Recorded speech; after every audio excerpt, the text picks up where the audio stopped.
ఇక కొంతమంది తనపై కక్షగట్టి నోటీసులు పంపించారని ఎమ్మెల్యే కొండా సురేఖ ఆరోపిస్తున్నారు.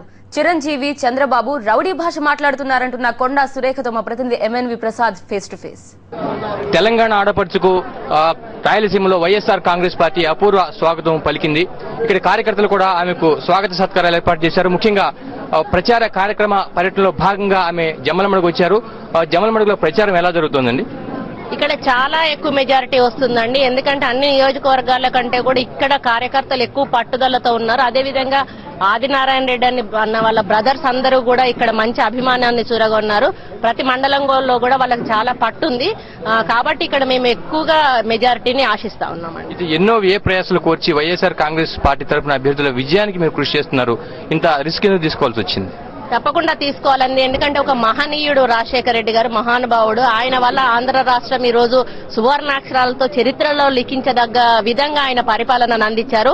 ఎంతో మంది జీవితాలకు ఈ రోజు వెలుగునిచ్చారు. ఆంధ్ర రాష్ట్ర ప్రతి ఇంటికి కూడా ఆయన ఒక సంక్షేమ అభివృద్ధి పథకాన్ని అందజేశారు.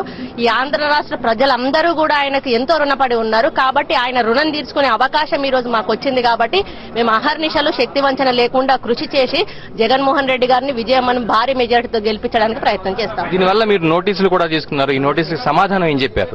డిప్యూటీ స్పీకర్ కి ఎలాంటి సమాధానం పంపించారు? మేమేమంటే పార్టీ వ్యతిరేకంగా మేము ఎక్కడా కూడా పోలేదు. కావాలని మమ్మల్ని ఇబ్బంది పెట్టే క్రమంలో ఈ నోటీసులు ఇచ్చారని చెప్పడం జరిగింది.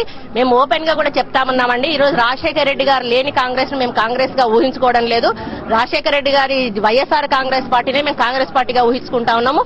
కాబట్టి వాళ్ళు ఏదైతే అంటున్నారో అది మమ్మల్ని కావాలని ఇబ్బంది పెట్టడానికి ఏదో ఒక పద్ధతిలో వైఎస్ఆర్ కాంగ్రెస్ పార్టీని డ్యామేజ్ చేయడానికి చేసేటువంటి కార్యక్రమమే అని మేము అనుకుంటాం. కడపలో రౌడీ రాజ్యం నడుస్తోందని చంద్రబాబు అట్లాగే చిరంజీవి మీద రాళ్లు చెప్పులతో దాడులు చేయడం అనే నైతిక విలువలతో కూడిన వ్యవహారం కాదని అప్రజాస్వామికమని కూడా వాళ్ళు అంటున్నారు. మీ మంత్రులు కూడా అంటున్నారు. మీ అభిప్రాయం ఏంటి? వాళ్ళ మాట్లాడే పద్ధతి ఒకసారి చూస్తే ఆన్ రికార్డ్ లో మీ దగ్గర ఉంటది. చంద్రబాబు నాయుడు రెచ్చగొట్టే పద్ధతిలో మీ గుండెల్లో నిద్రపోతా, మీ అంత చూస్తా, నేను పులివెందల్లోనే కూర్చుంటా అని చెప్పి మాట్లాడడం.